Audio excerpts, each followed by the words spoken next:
Pemirsa, unggahan meme bergambar Presiden Prabowo Subianto dan Presiden ke-7 Republik Indonesia Joko Widodo yang dilakukan seorang mahasiswi berbuntut panjang. Saat ini kepolisian bahkan tengah melakukan penyidikan terkait meme tersebut. Dan untuk membahasnya kita telah terhubung dengan Usman Hamid, Direktur Amnesty International Indonesia. Selamat malam Pak Usman. Selamat malam, Ainus TV. Selamat malam, Mbak Aulia. Baik, terima kasih Pak Usman sudah meluangkan waktu untuk hadir di Anyus Sore pada malam hari ini. Pak, terkait dengan meme yang dibuat, ini mungkin menggunakan AI ya, dan kita juga belum detail untuk mengetahuinya. Tapi objeknya adalah Presiden Prabowo dan Presiden ke-7 Joko Widodo. Layakkah kasus ini ditindak secara hukum, Pak? Sama sekali tidak layak. Nah, justru kepolisian harus menjamin ekspresi-ekspresi semacam itu karena masih dalam batas-batas kewajaran. Potret, gambar, mural, atau apapun termasuk karya kecerdasan buatan seperti AI, itu bukan hal yang baru di dalam dunia kritik kehidupan politik. Tahun 90, pemimpin Jerman Timur dan pemimpin Soviet digambarkan berciuman, dan itu dituangkan di dalam mural di tembok Berlin sangat besar. Demikian pula belum lama ini, misalnya di dalam berita BBC, ada foto antara Donald Trump, Presiden Amerika, dan Vladimir Putin, Presiden Rusia, berciuman. Itu adalah analogi artistik yang disampaikan oleh masyarakat, apalagi dia adalah seorang mahasiswa seni rupa.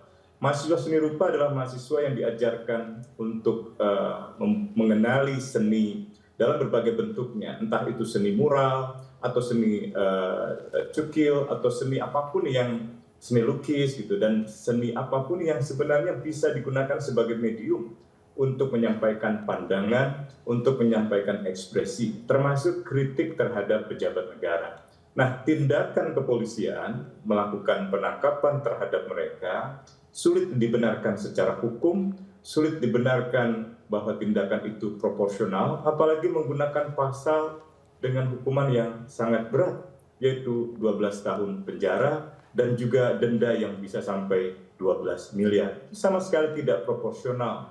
Karena itu saya kira proses hukum ini harus dihentikan. Ini juga bertentangan dengan semangat putusan Mahkamah Konstitusi yang menyatakan tidak boleh ada lagi pejabat negara atau institusi negara, institusi pemerintah, pejabat pemerintah, termasuk korporasi yang mempidanakan seseorang karena pendapat-pendapatnya. Tentu saja bukan berarti pendapat itu atau ekspresi itu tidak ada batasnya.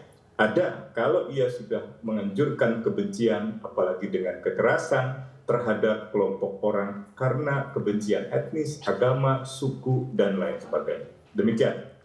Baik Pak, lalu kita lihat ini di kasus ini kan menggunakan atau pasal yang digunakan itu adalah Undang-Undang ITE. Apakah Bapak sendiri menilai Undang-Undang ITE ini melarang atau mungkin mencegah, membatasi ekspresi masyarakat di media sosial, dan apakah mungkin harus ada perubahan atau seperti apa agar tidak terjadi hal-hal seperti ini lagi?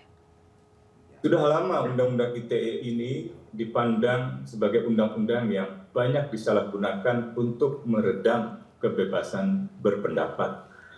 Niat semula untuk Undang-Undang ITE adalah melindungi transaksi elektronik agar masyarakat tidak ditipu, tidak menjadi korban scamming, tidak misalnya dicuri identitas kartu kreditnya atau kartu identitas lainnya di dalam transaksi elektronik, jual beli, dan lain sebagainya.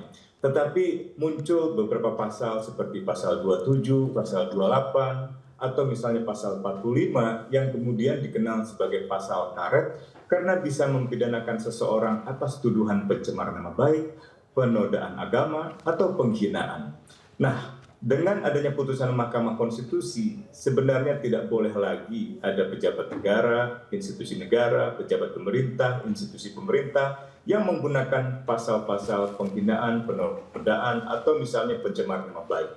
Nah, mungkin karena Mahkamah Konstitusi jelas menunjuk pada pasal 27 atau pasal 28, lalu kepolisian menggunakan pasal 45 ayat 1 terutama yang dijelaskan oleh Kepala Biro Penerangan Masyarakat dari Divisi Humas Mabes Polri Tetapi justru pasal itu sangat berlebihan karena itu dimaksudkan untuk penyiaran informasi elektronik yang memiliki muatan misalnya melanggar kesusilaan. Katakanlah ada televisi yang memutar pornografi atau porno aksi, memamerkan program-program industri seks. Itu jelas tidak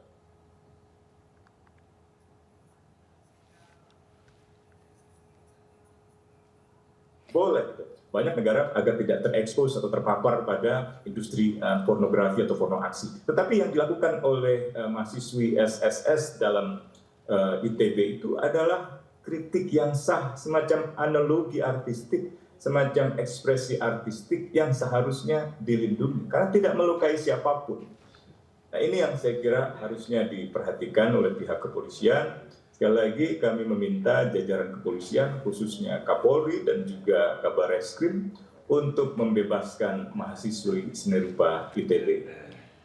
Baik Pak, lalu seandainya ini mahasiswa SSS akan terus diproses secara hukum, apakah dari Amnesty International sendiri mungkin akan ada tindakan yang dilakukan atau seperti apa?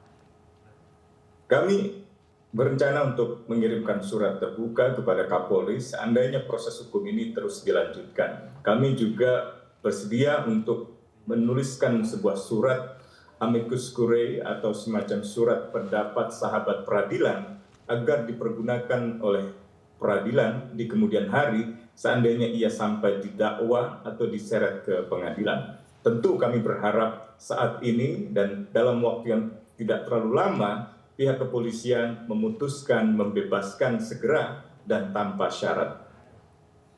Baik, terima kasih.